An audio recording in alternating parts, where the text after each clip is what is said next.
Hello and welcome to the last lesson in the preliminary tutor book for piano playing. This lesson is lesson 5.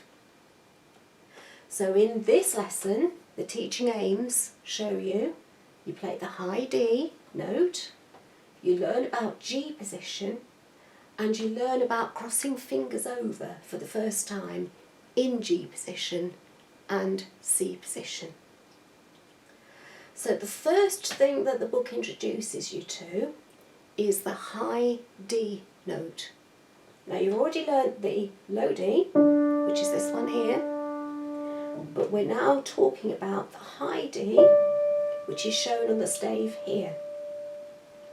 So the first part of the book introduces you to writing these notes on the stave.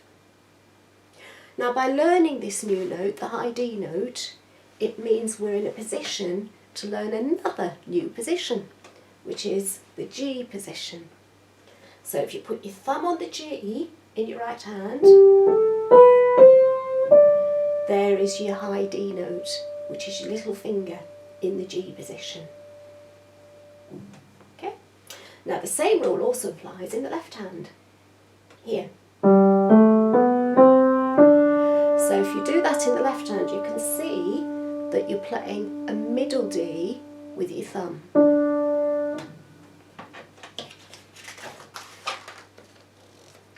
So you can see here how the middle D is shown in the left hand G position, and you're given the opportunity to write some of these middle Ds in the book. So the first major practice task to play, the practical one for playing, is the great G position race. Now in this piece, you'll be swapping from G position and moving down to C position. But what you've got to remember is you'll be swapping with both hands at the same time. So the first section starts with G position, where you're playing both hands in the G position.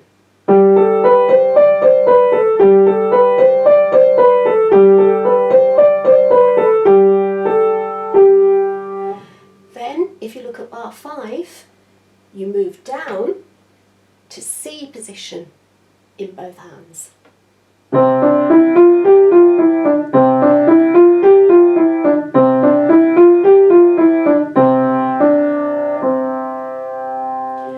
Then again, you move back up to G position in both hands.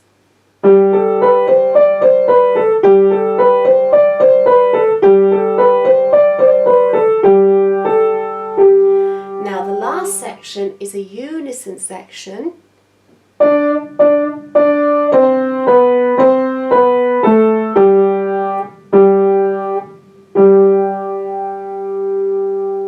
So I now play the piece all the way through as a performance.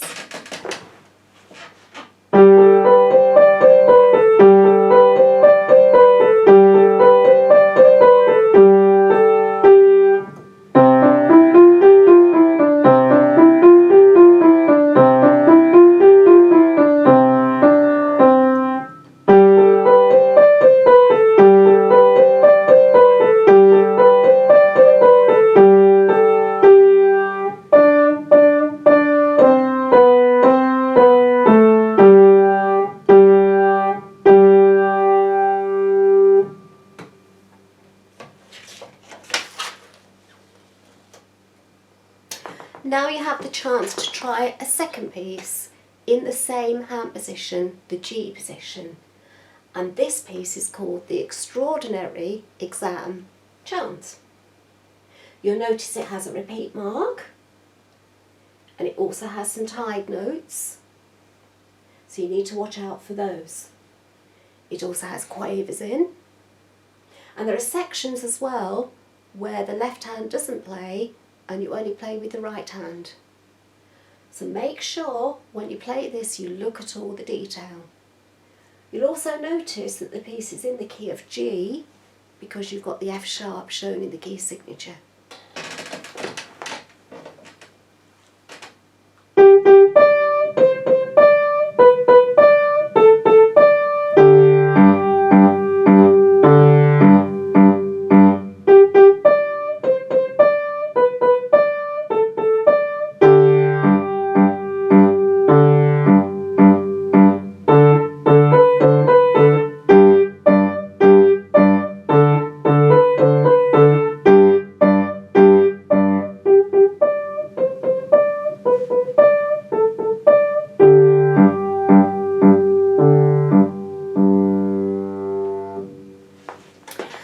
Now if you were very clever, you would have noticed I did something very strange right at the last minute in this piece. Instead of playing here, I played lower down. So I put my little finger on the low, low G. So it was still the same set of notes, but lower down. So you still had the G, A, B, C and D. So make sure when you play this piece, you play on the low, low G and not here. Okay, moving on to the next page now. And we're looking at crossing your second finger over in G position. So when you have your G position, we know there is an F sharp in the key signature. So a good technique to get into whenever you play a piece of music that has the key of G is to learn to do this with your second finger. So you cross your second finger over your thumb to the F sharp, like this. So by doing this, you have made what's called a crossover.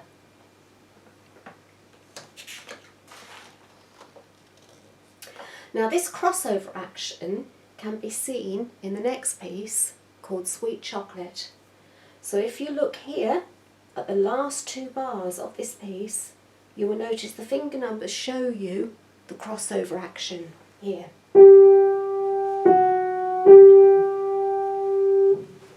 So this piece has got quite a little bit of detailing for you to look at. It's got the andante sign, which means at a walking pace. It's in the key of G. It's in 3/4 time, 3 crotchets in a bar. It also has the tied notes in as well. But you'll notice as well that this piece has gone back in the left hand to playing where the middle D is.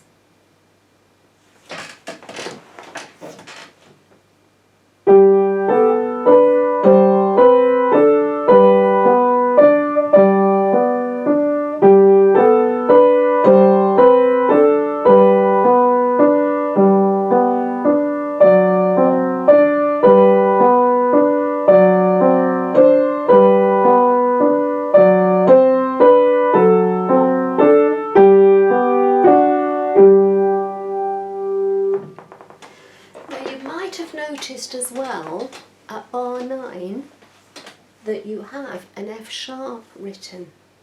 So when you get to that bar, you'll need to pop to the F sharp in your left hand. Now to get that right, you might find playing a little bit of left hand on its own will help on that. So a bit of left hand practice to get you used to swapping your finger here will help. Like this.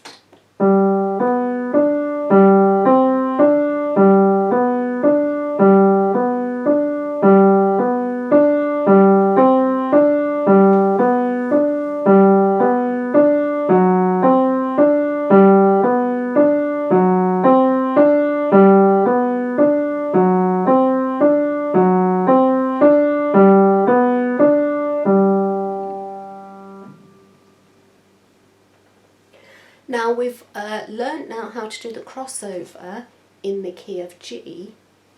Now obviously you can do a crossover as well in the key of C. Now if you do a crossover in the key of C, you'll be crossing over to a note called the B note.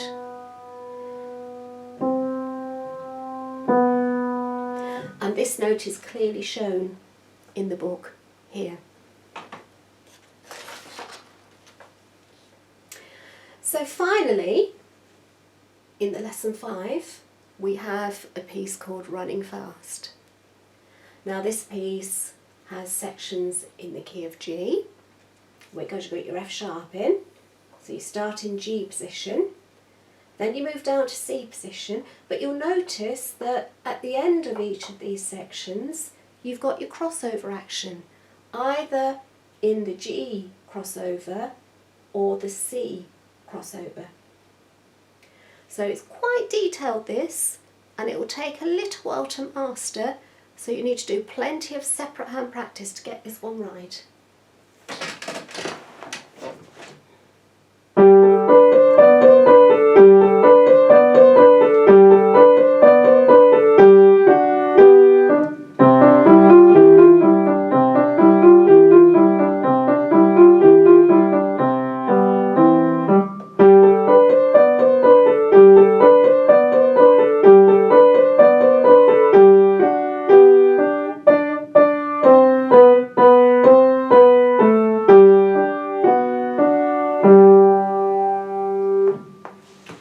And that completes the preliminary book, lesson 5.